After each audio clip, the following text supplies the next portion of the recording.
Kabar mengejutkan dari salah seorang yang mengaku adalah seorang KPM atau keluarga penerima manfaat. Nah, setelah dia mengecek kartu KKS-nya, ini dia merupakan penerima bantuan pangan non tunai BPNT murni. Nah, setelah dia mengecek BPNT-nya untuk bulan 3 Maret dan April, ternyata kartu KKS-nya terisi saldo bantuan senilai Rp1.900.000. Nah, kira-kira apakah ini hanya saldo bantuan BPNT alokasi Maret dan April saja? Atau mungkin ini ditambah dengan bantuan PKH? Nah, apakah semua KPM BPNT murni yang belum dapat PKH, ini banyak yang terisi saldo bantuan atau secara otomatis menjadi peserta atau anggota PKH? Dan kira-kira bantuan PKH tahap berapa ya yang masuk di kartu KKS-nya berbarengan dengan BPNT bulan Maret dan April ini? Nah, simak videonya sampai akhir, jangan kemana-mana, kita intro dulu.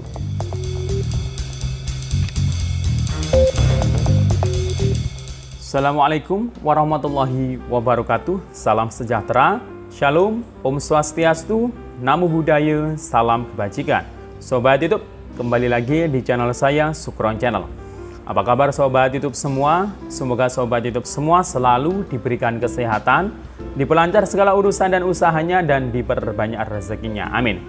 Sobat YouTube, pada video kali ini saya akan memberikan informasi terkait mengenai kabar mengejutkan yang datangnya dari seorang yang mengaku KPM, yang dimana beliau ini habis ngecek kartu KKS-nya. Dia ngecek apakah sudah ada saldo yang masuk di kartu KKS-nya. Nah, beliau ini merupakan pengakuannya ini adalah KPM BPNT murni. Sebelumnya nggak dapat PKH. Ya, jadi hanya dapat BPNT. Jadi dia niatnya itu hanya ngecek saldo BPNT alokasi 2 bulan yakni Maret dan April. Namun ternyata ada hal yang mengejutkan. Kartu KKS-nya ini terisi saldo bantuan Rp1.900.000. Padahal kalau BPNT 2 bulan itu hanya Rp400.000. Kok bisa ya? Apakah ini beliau ini langsung otomatis menjadi peserta atau anggota PKH dengan bertambahnya saldo bantuannya di kartu KKS? Nah, bagaimana ya penjelasan detail terkait mengenai KPM BPNT yang tiba-tiba jadi peserta PKH, dan kira-kira saldo bantuan PKH tersebut untuk tahap berapa ya? Nah, karena itu cairnya ya baru-baru ini dia ngeceknya. Nah, bagaimana informasi selengkapnya? Simak terus videonya sampai akhir. Jangan kemana-mana, namun sebelum kita lanjut, silakan yang baru bergabung di subscribe dulu channel ini dan ditekan tombol loncengnya agar Sobat YouTube semua mendapatkan pemberitahuan video terbaru dari Sukron Channel. Dan jangan lupa di-share di berbagai media sosial dan di-like apabila Sobat YouTube suka dengan video ini. Oke Sobat YouTube, kita lanjutkan pembahasan pada video kita kali ini. Nah Sobat YouTube, gimana nih aktivitas hari ini setelah bergembira ria menyambut hari Lebaran atau Hari Raya Idul Fitri? Nah, kira-kira sudah melakukan aktivitas apa ya di hari ini untuk Sobat YouTube semua? Karena memang hari ini, hari Rabu, ini sudah mulai banyak yang masuk kerja ya. Kecuali mungkin ada beberapa instansi seperti sekolah, itu masih belum masuk kerja ya, belum masuk sekolah, anak-anak sekolahnya. Namun sebagian besar untuk swasta atau mungkin pegawai negeri di pelayanan itu sudah mulai masuk kerja di hari ini. Nah, apakah mungkin ini ada tanda-tanda mulai diprosesnya untuk proses penyaluran PKH tahap 2 dan juga mungkin BPNT di tahap selanjutnya? Nah, nanti akan kita bahas dalam video ini. Nah, Sobat YouTube, hari ini sudah banyak yang masuk kerja ya, beberapa instansi, bahkan lembaga perbankan.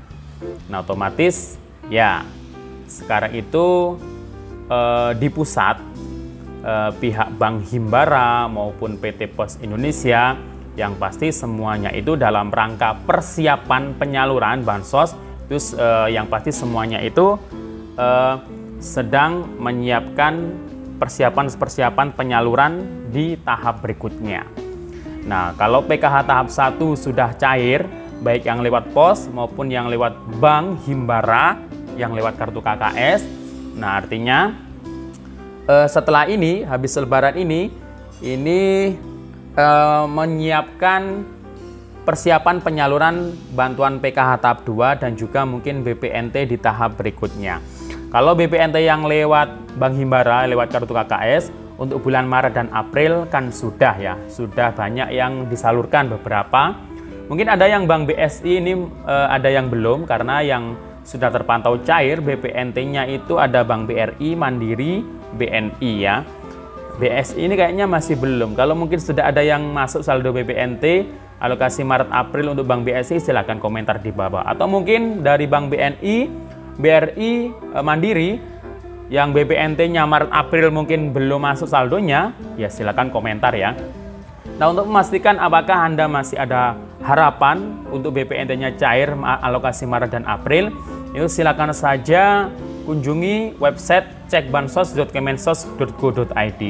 Jika keterangan di kolom BPNT-nya itu ya pengurus dan BPNT-nya periode Maret April 2023, berarti masih ada harapan, masih bisa menunggu saldo BPNT-nya masuk di kartu KKS. Tapi jika tidak ada updatean BPNT Maret sampai April 2023, berarti ya kemungkinan minim atau kecil sekali ya harapan cair untuk BPNT-nya ya. Nah, Sobat YouTube, kita membahas PKH tahap 2 habis ini ya. Namun sebelumnya saya ingin ngasih kabar nih, kabar yang mengejutkan ya, kabar yang mengejutkan, dan ini ada korelasinya, ada hubungannya dengan bantuan PKH ya. Nah, tadi saya cek ya di media sosial itu seperti Facebook, kemudian YouTube itu juga salah satu media sosial. Nah, ini dari grup Facebook. Ini ada seseorang yang mengaku KPM karena postingannya seperti ini. Assalamualaikum bunda-bunda, tadi saya ngecek BPNT bulan 3 dan 4. Alhamdulillah, kalau bulan 3 dan bulan 4 itu berarti alokasi Maret dan April. Alhamdulillah, ternyata ada saldo Rp1.900.000. Padahal saldo BPNT harusnya kan cuma Rp400.000. Nah, saya penerima BPNT murni. Nah, menurut pengakuannya seperti itu. Jadi dia ini adalah mengaku sebagai penerima BPNT murni. Apakah saya sudah dapat PKH? Soalnya saya ada anak usia 6 tahun dan usia 3 tahun, Bu. Nah, ini akan kita bahas ya, karena ini hal yang menarik. Dia ini mengaku penerima BPNT murni. Seharusnya kan dapat 400. Tapi di saldo kartu KKS-nya itu ada Rp1.900.000. Nah, apakah beliau ini yang sebelumnya BPNT murni ini otomatis jadi peserta PKH? Jawabannya adalah iya ya. Jadi mulai tahun bahkan 2022 kemarin, para peserta atau KPM BPNT murni atau yang hanya dapat BPNT yang tidak dapat PKH atau penerima BPNT murni non PKH ini banyak.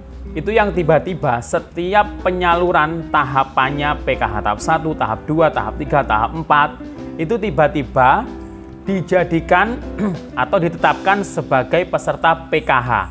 Nah, karena KPM tersebut itu masuk kuota kepesertaan PKH. Dan syaratnya juga kan, kalau PKH kan harus ada syaratnya. Syaratnya dalam kartu keluarganya itu ada komponen balita, anak usia dini umur 0-6 tahun, anak SD, SMP, SMA, atau lansia minimal 60 tahun, atau disabilitas, atau ibu hamil. Nah, itu syaratnya ya. Jadi semua penerima BPNT murni itu berpeluang, tapi tidak semuanya ya, tapi berpeluang jika ada kuota PKH yang kosong. Karena PKH itu kuotanya 10 juta keluarga penerima. Jika mungkin ada yang sudah meninggal, sudah kaya, misal berkurang 1 juta. Nah, yang kekurangan 1 juta ini, jadi kan kalau 10 juta berarti kalau kurang 1 juta hanya 9 juta. Nah, kekurangannya 1 juta ini, nah ini harus dipenuhi. Nah, ngambilnya dari mana? Ya dari peserta penerima BPNT murni. Nah, jadi penerima BPNT murni ini ini berpeluang semuanya masuk dalam daftar antrian, bisa dapat PKH sewaktu-waktu setiap tahapnya. Jika syaratnya dalam keluarganya, satu kakaknya itu ada komponen PKH, seperti anak usia dini, anak sekolah, lansia atau disabilitas atau ibu hamil. Jadi itu ya. Jadi itu. Dan kalau menurut pengakuannya ini, karena kan dia ini ada anak usia 6 tahun. Nah, ini berarti masuk anak usia dini. Kemudian juga punya anak usia 3 tahun, juga anak usia dini. Jadi 2 anak usia dini. Karena satu anak usia dini itu dapat PKH-nya Rp750.000, berarti kalau 2 berarti Rp1.500.000. Berarti BPNT 400, alokasi Maret April plus 2 anak usia dini Rp1.500.000, berarti pas hitungannya ya. Jadi dapatnya itu Rp1.900.000. Nah, beliau ini adalah sebelumnya yang BPNT murni pesertanya. Nah, sekarang ini ditetapkan sebagai penerima PKH juga ya. Dan PKH yang cair ini yang masuk kartu KKS-nya kemungkinan besar adalah PKH tahap 1 ya. Jadi bukan PKH tahap 2 ya. Walaupun BPNT-nya ini cair yang bulan 3-4. Nah, ini yang PKH yang masuk ini kemungkinan besar adalah PKH tahap 1. Untuk PKH tahap 2, ini nampaknya belum ada yang cair atau masuk di kartu KKS ya. Nah, ini kurang 4 hari lagi, ini akan kita masuk di bulan Mei. Jadi ya kemungkinan PKH tahap 2 itu akan disalurkan di mungkin pertengahan atau mungkin di akhir bulan Mei atau mungkin di bulan Juninya ya. Karena statusnya di Cek Bansos itu masih tetap untuk PKH-nya itu tahap 1 Januari hingga Maret 2023. Nah, demikian info dari saya. Sampai jumpa di video saya selanjutnya. Wassalamualaikum warahmatullahi wabarakatuh.